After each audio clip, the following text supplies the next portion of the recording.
నటి నయనతార అందరికీ సుపరిచితమే. సౌత్ ఇండస్ట్రీలో one of the top heroine. Telugu, Tamil, మలయాళంతో పాటు వేరే భాషల్లో కూడా నయనతార తనకంటూ మంచి గుర్తింపు తెచ్చుకున్నారు.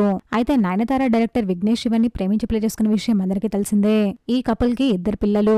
పెళ్లి తర్వాత నయనతార క్రేజ్ కొంచెం తగ్గిందని చెప్పాలి. పెళ్లి తర్వాత నయనతార కొన్ని వివాదాలు చిక్కుకున్నారు. సరోగసి ద్వారా పిల్లల్ని కండం, నయనతార నటించిన అన్నపూర్ణ సినిమా వివాదాలు చిక్కుకోవడం, ఆ సినిమా హిందువుల మనోభావాలు దెబ్బతీసేలా ఉన్నాయని కొంతమంది కోర్టుని కూడా ఆశ్రయించారు. అయితే నయనతారకి పెళ్లి తర్వాత కష్టాలు మొదలవుతాయని జ్యోతిషుడు వేణుస్వామి ఎప్పుడూ చెప్పారు.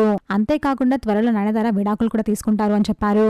ఒకప్పుడు సమంత చైతన్య విడిపోతారు అని ఖరాఖండిగా చెప్పేసిన వేణుస్వామి ఇప్పుడు నయన విషయంలో కూడా అదే జరగబోతుందని చెప్పారు.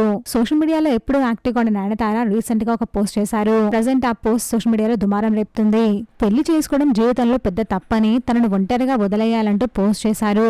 ఆ పోస్ట్ ఇప్పుడు సోషల్ మీడియాలో కలకలం రేపుతుంది. దీనికి తోడు నయనతార విఘ్నేష్ శివన్ విడాకులు తీసుకోబోతున్నారు అంటూ రకరకాలుగా వార్తలు వస్తున్నాయి. ఈ మధ్యన సెలబ్రిటీస్ విడిపోయే ముందు సోషల్ మీడియాలో ఇలాంటి పోస్టులు పెట్టడం లేదా వాళ్ళ ఫోటోస్ డిలీట్ చేయడం లాంటివి చేస్తున్నారు. నయనతార ఇప్పుడు ఇలాంటి పోస్ట్ పెట్టడంతో నిజంగానే వీళ్ళిద్దరు విడాకులు తీసుకోబోతున్నారా అనే చర్చ జరుగుతుంది. పెళ్లి తర్వాత చాలా మంది విడాకులు తీసుకుంటూ వస్తున్నారు. మరి దీనికి కారణం ఏంటో వాళ్ళకి ఆ దేవుడికి తెలియాలి. దీనిపై మీ ఒపీనియన్ కమెంట్ చేయండి. Please subscribe channel friends please.